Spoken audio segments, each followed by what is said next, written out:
Hello everyone, welcome to English Shorthand classes. Exercise 11. Get ready for the dictation. Start. The silly season seems to be upon us. Stop. In a country stumbling from one scam to another, everyone was bound to have an opinion on the number of zeros that made headlines following each report by the nation's Comptroller and Auditor General, or in the ever charming Kapil Sibal's case, dismissed the CAG's estimate of a rupees 1.76 lakh crore loss in the 2G spectrum allocation scam entirely with his zero loss theory. Stop. But it took the Supreme Court with its judgment last week to touch on the issues underlying those numbers. Stop. The central point is that the choice between allocation and auction of natural resources is not a question of ideology. Stop. Yet, in the din that we did not hear in Parliament because Parliament never functioned, that fundamental ideological question never figured. Stop. In that context, it is difficult to miss the strong correspondence between the CAG reports and the SC's February judgment in the 2G spectrum case, where it ruled that a duly publicized auction process is the best and most transparent way for the allocation of natural resources or public property. Even the presidential reference by a beleaguered government did little to overturn this in its judgment last week. Stop.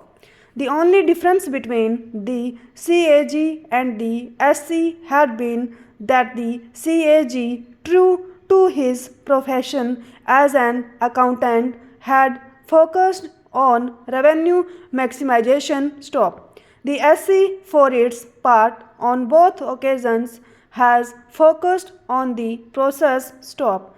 That policy making was and remains the privilege of the executive was never in doubt. Stop. No matter what the CAG tells it, revenue maximization is not and cannot indeed be the aim of the government. Stop.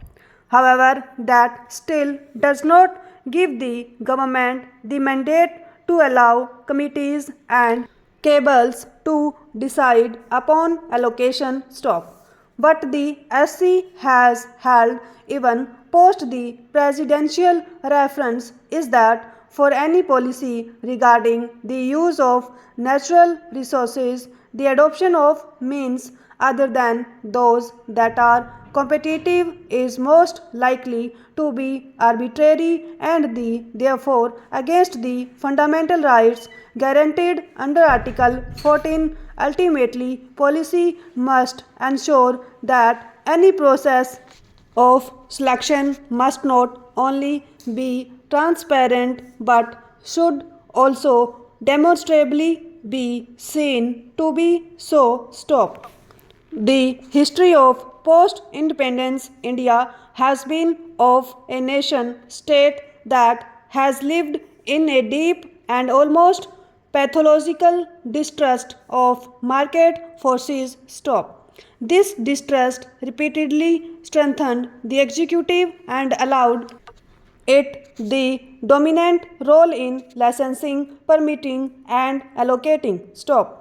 Never mind that the system continually delivered a string of sugar scams, petrol pump allocation scams, import licensing scams, and so on. Stop. Now finally we have the recognition that the larger than life role the executive had abrogated upon itself as the controller regulator and sole purveyor of public good was nothing but a throwback to feudal systems of patronage distribution. Stop.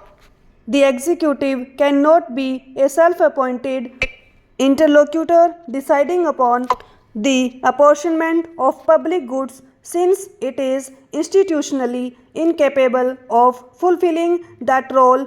Stop. Policy must lay down parameters that ensure a level playing field. Stop.